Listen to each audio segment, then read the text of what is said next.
Kasi sabi ko nga sa'yo, nagulat ako na hindi ni-release yung break bonus, yung break MOE ko when I did not sign the impeachment. And this is not And just saan for napunta your yun? own determination. Pati public, gusto rin nating Hindi, ang malaman tanong, yan. saan napunta? Sino gumamit nun? Oo. Kasi syempre, kung ilan yung hindi pumirma last term, add mo yun. So, saan ginastos yun? So, kailangan tanungin yun. Ito ngayon, hanggang ngayon, sinasabi, hindi pa rin nare-release yung kay Congressman Robert Nasal. So, tinatanong namin, meron ba o wala? Bakit wala? Anong determination? Bakit yung iba meron? Bakit yung iba wala? Who decides? Yes, that's the question. Who decides? Who decides? That's why. That's my question to you. Who do you think decide?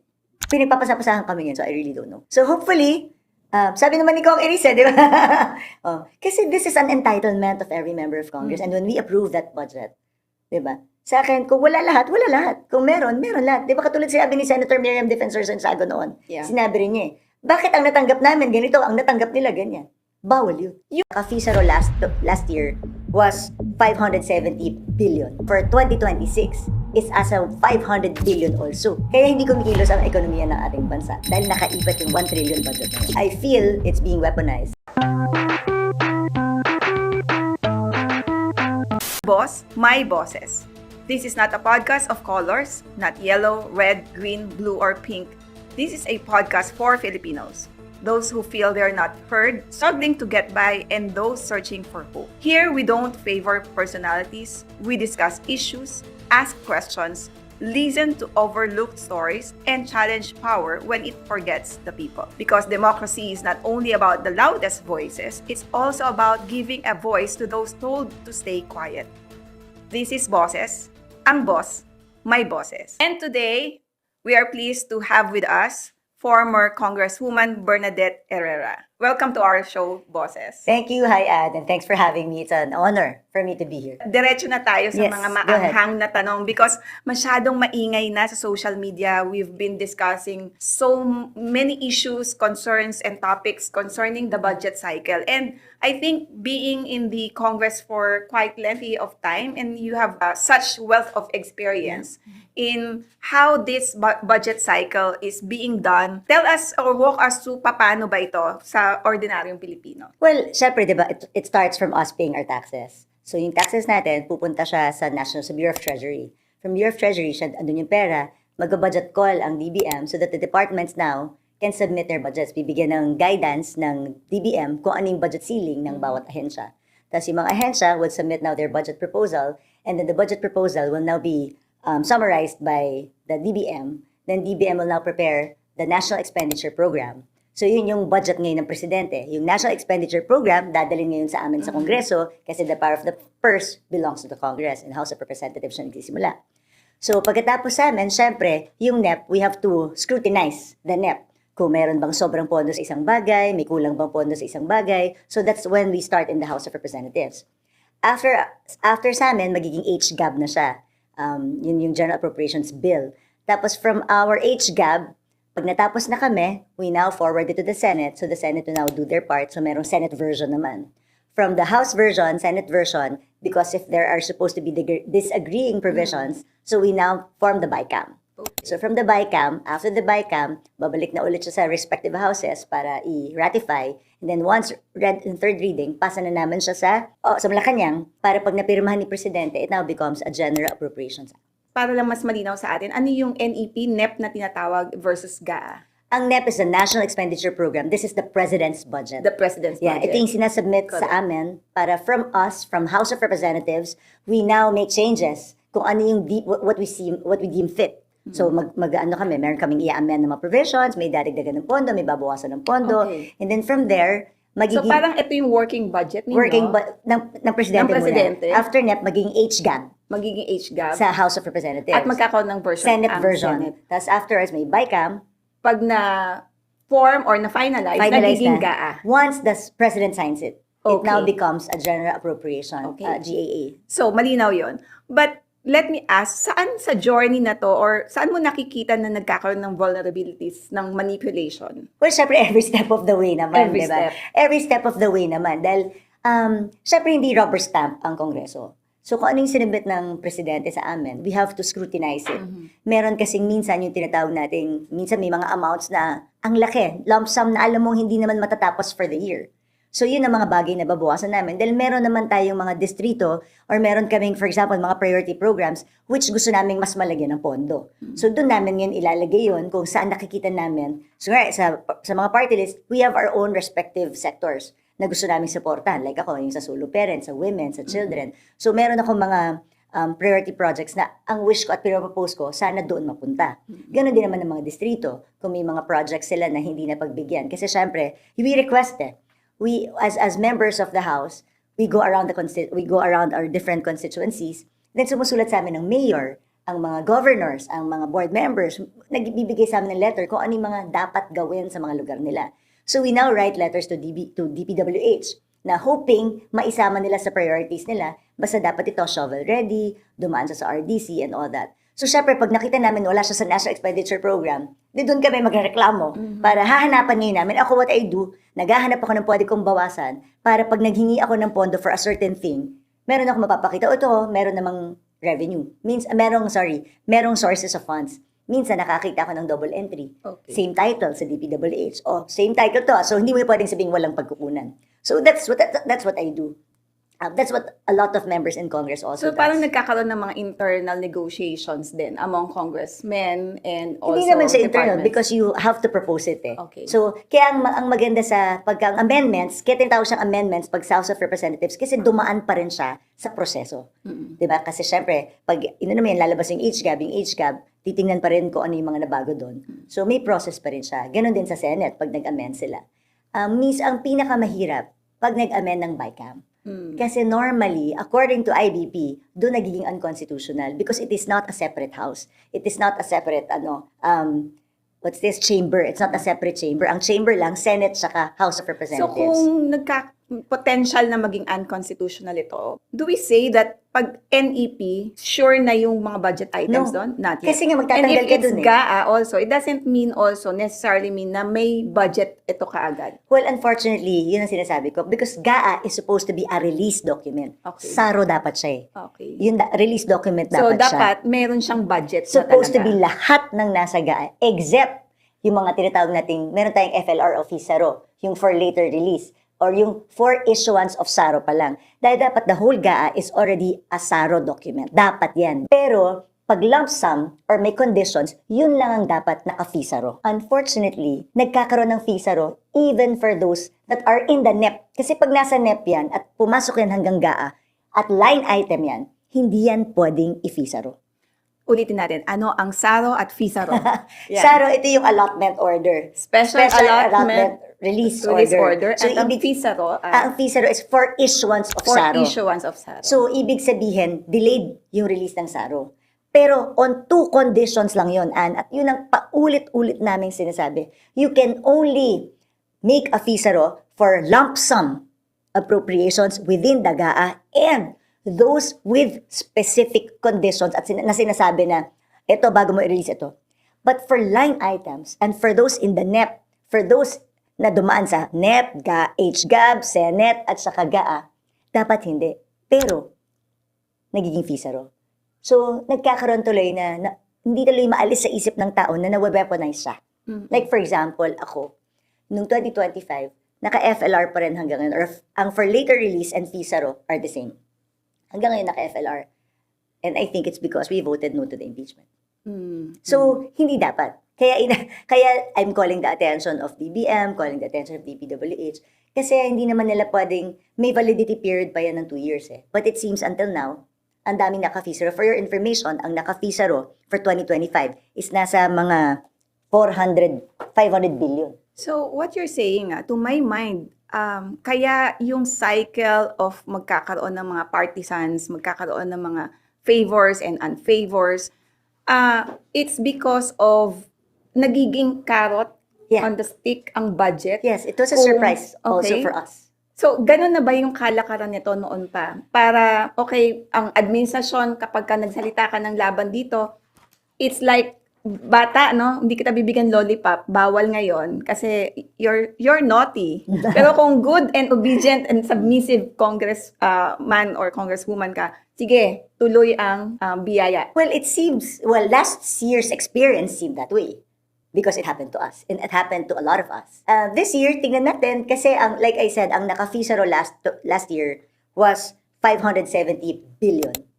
Ang naka-FISARO for 2026 is asa 500 billion also. So that's 1 trillion ha. Kaya hindi kumikilos ang ekonomiya ng ating bansa dahil nakaipat yung 1 trillion budget na yun. So the question is why? These are not lump sum appropriations. These do not have conditions. So palagay mo bakit? Hindi ko rin alam.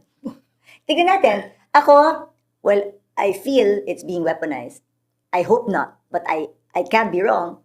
Pero makikita natin yan sa kung anong mga i-release itong 2026 and if they will release sa 2025.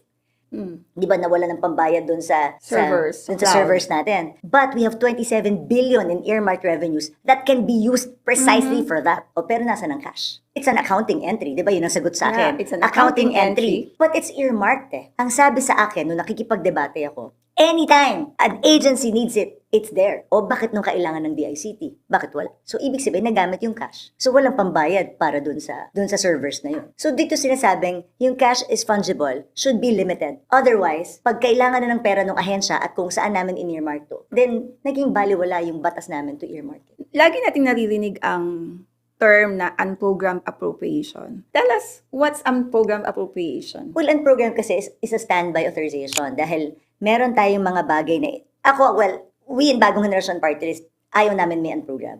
Kasi we can always pass a supplemental budget. Diba? Madali naman, pagka sinertify naman na urgent ng Pangulo, kaya naman namin mag-supplemental. But, unprogram, ang issue kasi dyan is pag nagkaroon ka ng excess revenue on non-tax revenue items.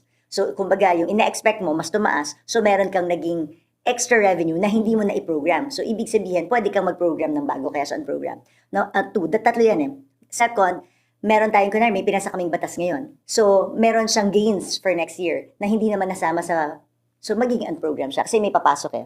Kung may pinasa kaming bagong batas in January, we will expect income from that or revenue from that, then unprogram siya kasi hindi siya kasama dun sa pinapasa mong budget. Or foreign assisted loans. So, yun yung 3 sources of revenue ng unprogram kasi dumating siya within that year na hindi siya kasama ngayon sa GAA. Kaya siya naging unprogram. Pero sa akin, sa amin, sa Bagong Henerasyon, mas gusto ko na pag pumasok yun, mag-supplemental budget na lang tayo. So, para ba siyang nagiging standby money? Yeah. But who determines kailan siya dapat i-spend? At what point? It's DBM. Kasi pag pumasok. Pero nakalagay naman doon, upon the approval of the President. Yun yung pinagtatalunan ngayon sa Supreme Court kasi maraming nabago. Nung pumasok yan, kasi ang isang tinatanong ko dyan, ang baba ng target nila sa non-tax revenue. Eh normally naman ang pumapasok 300 billion, 400 billion, pero lagi ang target namin nasa 200. Eh di ibig sabihin lagi kaming may excess revenue. Eh di laging may unprogram. Di ba? Nag-gets mo. So yun yung mga, tapos naka-lump sum lang ang unprogram. At may special provision pa that the use of one purpose can be transferred to the other purpose if it's needed to cover a deficiency. So too much discretion. Too much discretion. If there's too much discretion, it's safe to say that the unprogrammed appropriation can be considered a hiding place. Para bang nagsubmit lang sila sa amin na, ito yung mga priorities namin, pero pwede naman yung mapalitan. So kung kailan mo gusto, kaya nga na-surprise kami, 80 billion of unprogrammed were spent for flood control. Wala naman yan dun sa initial na submitted sa amin sa House of Representatives. Anong nagiging kulang dito? Kung siya yung nagiging hiding place for potential corruption, paano natin ito mailalabas? Hindi naman natin masabing hiding place siya for potential corruption na. Because nagkaroon naman tayo ng unprogrammed before. Yeah. Oo. Hindi lahat, pero it was just abused. Kasi maganda naman sana yung unprogrammed because it lately allows... kasi nag-blow up na talaga yung lumaki. Yung corruption. Kaya sobrang kitang-kita na siya that now the people, based on general perception, sa unprogrammed appropriation, kaya yun ang palaging tanong, ano ba yung unprogrammed? Paano ba ito? Ito ba talaga yung ginamit na tool for this corruption to happen? So, kung maganda naman siya because it gives a leeway, a breathing room for the government to accommodate for emergencies, for disasters, for more priority programs, paano natin masasabi na is it because the lack of scrutiny or public access to this kind the of... difficulty with the program is nobody scrutinizes it until the following year. Kasi malalaman pa lang namin kung saan nila ginastos yun pagdating ng next budget deliberation. I see. So, tapos kung ano yung items na doon, kung pinalitan nila at hindi na namin malalaman until the next year. That's why bulag kami sa both houses of Congress. Anong solusyon natin dito? Walang unprogram. Tanggalin ang unprogram. Tanggalin, kasi pwede ka naman mag-supplemental budget. Okay. It's easy naman to pass. We've done 5 supplemental budgets in the history of our country. And even as low as, I think as low as parang 20 billion or something. So kaya mo mag-supplemental budget. Pag-usapan natin ang PhilHealth na to. Kasi though may mga nauna nang nagsalita about this, and then even the Supreme Court deemed it is not legal to transfer Kasi a may revenue. earmarked sa by law eh. Mhm. Di ba? Yung PhilHealth kasi yung mga earmarked by law na kasi yung universal healthcare yan eh. So yun yung ginamit kasi nila eh. But what prompted them to do that? Anong law ang basis nila para i-move yung 60 how many billions of pesos? Because nga nagdagdag sila ng letter D sa special provision ng unprogrammed appropriations. So kung merong ganyan na additional provision, so dapat lawful yung ginawang transfer. Pero sabi ng Supreme Court, Kaya- it is not. Precisely, kasi ibig sabihin, ini-invalidate nila to. Yung 2024 Yung special provision. Itong special provision, dapat specific. That's why yun yung kulang pa na dapat gawing unlawful itong mismong letter D na dinagdag. When you say this special provision that was inserted during 2024 BICAM, it is only a rule inside the BICAM but it's not a law. No, it's a law. Kasi It's a law. pasado to eh. Pasado siya. Oo, pasado siya eh. I'm confused right now. So kung law na siya, it made the 60 billion transfer Yeah, but lawful. somebody questioned it in the Supreme Court. It was lawful until it was questioned okay. in the Supreme So Court. anything can be lawful until It's questioned. It's questioned. Yeah, kasi basta batas na siya, kasi GAA is a law. Mm-mm. So batas na siya. So lawful siya. Mhm. Until somebody questions it before the Supreme Court. That's why I'm happy somebody questioned it in the Supreme Court. At least, naging unlawful siya. Okay. Kaya pinabalik ngayon Yung pera. Pero ang question ng marami doon, kung natanggal siya 2024 budget at pinababalik, yung tanong ng marami is, yung 60 billion na ba na yon na appropriate na siya sa actual projects at nagkaroon na ng disbursement? So meaning nakuha siya sa totoong budget. Kung natanggalan ka ng 60 billion pero sa PhilHealth naman siya, tapos pinasasole, sino talaga ang nagsole? Hindi ba tayo? Hindi tayo ulit. GAA ulit yan. Binawas yan sa 2025. Kasi ginastos na yan sa program noong 2024. Mm. So pag ibabalik mo, then binalik mo, sa GAA mo na lang kinuha. Kasi So, dapat para- naman kasi, yung kung saan man nila ginamit, yung 60 billion, dapat kasi yun sa GAA kinuha, doon sa program. So ngayon, binawi mo ngayon sa 2025 program. Hindi to talagang pera ng PhilHealth per se or Pera ng PhilHealth to. Cash ng PhilHealth. Cash ng PhilHealth. cash ng PhilHealth, Mm. pero nagastos ngayon Sa other projects. Pero yung pinangbalik papunta sa PhilHealth again is budget Yeah, ng dahil bayan. taxes natin. Taxes ng mga Pilipino. So in other words, para tayong nagisa sa ating sariling mantika. Tama ba yan? Well, yun yung, yeah, basically, yun yung masaklap kasi doon when you use the cash, parang na hindi siya kasama sa program naman. Kasi if it was so important, why was it in the program? May At actually, saka ang masakit pa nga Okay. dito, mas nauuna pang mapondohan yung unprogram bago sa program. in your own opinion, based on how you define the budget cycle, how all of these unprogrammed appropriations should take place and should not take place, do you think there's merit to the complaint of Dr. Liechon about this PhilHealth transfer? O naman. Kasi talaga hindi naman dapat na-transfer yan eh. Kasi those are earmarked revenues. Like, ulitin ko, earmarked yan ng ating universal healthcare law. So it's not supposed to be used as, para rin siyang DAP in a sense, di ba, naging unconstitutional yung DAP. Kasi may sariling use yan eh. Pero nilipat mo yung use niya eh. Tapos saan program mo pa nilagay? Ang masama pa nun, kinuha mo, tapos dinala mo pa sa hindi nakaprogram. May nakatenga kang items, may mga program na hindi na-implement. Mm-mm. Pero yung perang kinuha mo sa PhilHealth, ginamit mo pa para sa hindi nakaprograma. Mm. Kaya there's no logic and no sense doon. Kaya kaya kami pinapatanggal talaga namin yung unprogram kasi una-una parang finake, parang alam mo yun, parang ginawa mo lang talaga magka-excess revenue. Kasi your target was much lower than your expected. Let's explain what MOOE is. Maintenance and other operating expenses. Yes.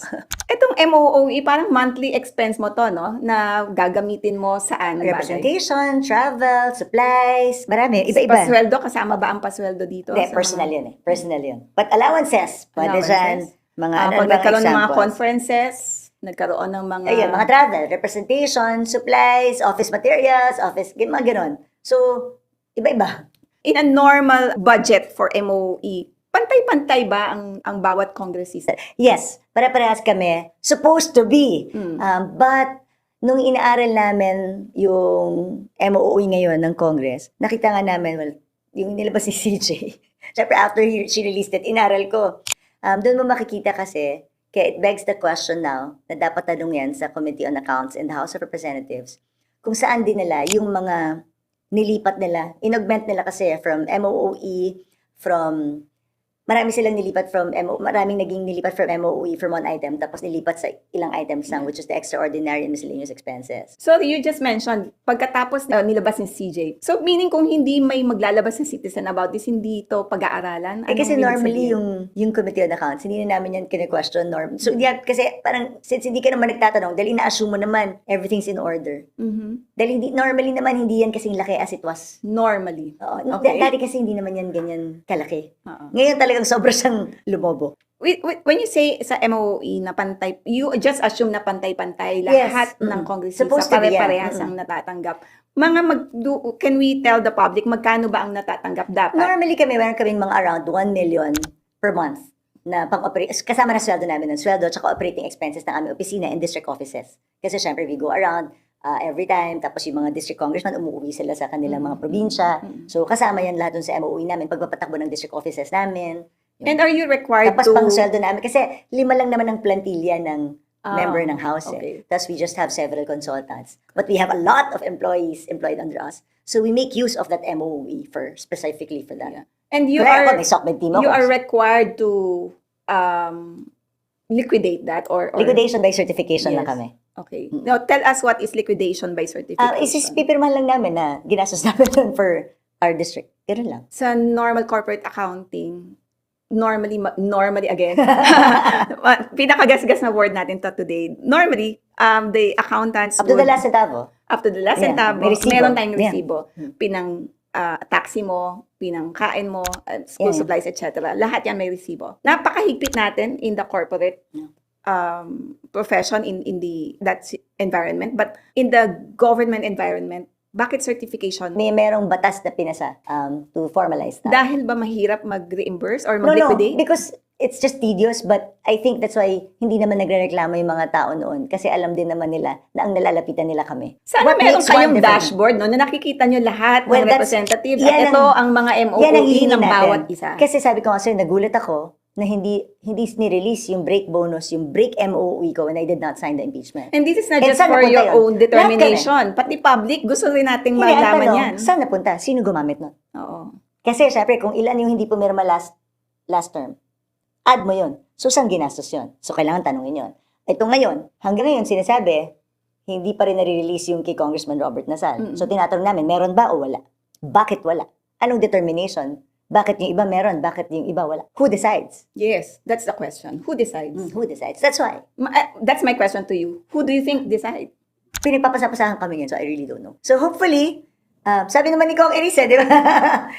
Kasi this is an entitlement of every member of Congress. And when we approve that budget, di ba? Sa akin, kung wala lahat, wala lahat. Kung meron, meron lahat. Di ba katulad sinabi ni Senator Miriam Defensor Santiago noon? Yeah. Sinabi rin niya bakit ang natanggap namin ganito, ang natanggap nila ganyan? Bawal yun. Yung mga ganito bang amounts, nasa batas ba to para makita ng tao so that they can cross-check na ito dapat Nasa batas siya because of the GAA. of the GAA? Oo, the GAA. Pero yung mismong detalye, wala. Wala. Kaya you have to... Kaya kahit kayo, hindi nyo alam ang natatanggap ng kapwa kongresista. Hindi. That's why kailangan alamin. Kasi supposed to be naman normally, equal naman yan. Sabihin, may extra yung officers, may extra yung may committees, may mga extra na tanggap namin because they have more work. That naiintindihan ko kung nasa private company tayo na hindi tayo dapat nagkakaalaman ng sweldo, No. 'di ba? Kung ikaw ay VP, ako ay AVP, Sa amin hindi wala ko kami malaman. karapatan na hindi malaman. Correct. But you are public servants. Precisely. That's You why... are public officials at pera ng taong bayan ang ginagamit. At hindi ba dapat may karapatan ang publiko malaman ano ang mga binibigay natin sa mga opisyales natin sa gobyerno? I agree. Pero Kaya- bakit hindi natin alam? Because nobody bothers asking. Nobody really bothers na to be interested in it. They're not doing the right thing. Sabi ko kasi ang tagal-tagal nang nag-a-amend ng yung item sa BICAM. Nobody even knew that it was Na, mali. mali. Diba? Because you've been doing it for so long. that even those newcomer, kami, nabutan namin to, ganito yung akala namin tama, hanggang sa alam namin, nung nag-aaral na ako, mali pala. Mali pala. Diba? Hindi ba dapat pagpasok sa gobyerno, may briefing man lang para tayong sa Pero mga paano kung yung empleyado, may nagbe-briefing din sa'yo? orientation? Paano kung yung nagbe-briefing din sa'yo? Yung nakasanayan lang din yung alam nila eh. Kasi it's not being questioned before the Supreme Court. So it wasn't even declared unconstitutional. So Grabe. we've been, kaya so, Ang daming mali, ang Yes. daming, parang Ito nakikita lang yung natin, FLR. broken na talaga yung system, sabi ano? kasi itong Fisaro, nobody even knows that they can complain. Kaya ako, I'm the lone, parang ilan lang kami nagko-complain. Pero sabi ko, huy, ang pwede lang Fisaro, dalawa lang. Lump sum lang, tsaka those with specific provisions. Line items cannot.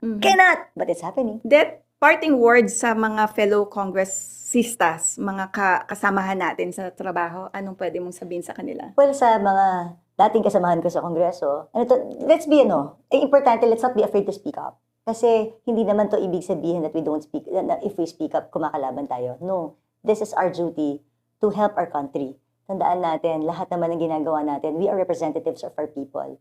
So dapat lahat ng ginagawa natin, we consult our constituencies. And then of course, the final say is us kasi pinagkatiwalaan nila tayo. Sana yung pagdedesisyon natin is based on our principles and based on what you think is right for the country. Country first, diba? Country first, not the personalities. Because we were voted by the people. They trusted us. So ibalik natin sa kanilang tiwalang yun. Sa every decision we make, the decision should be for them. Not for the politicians, not for us, not for the leaders, diba? But for the country and its citizens.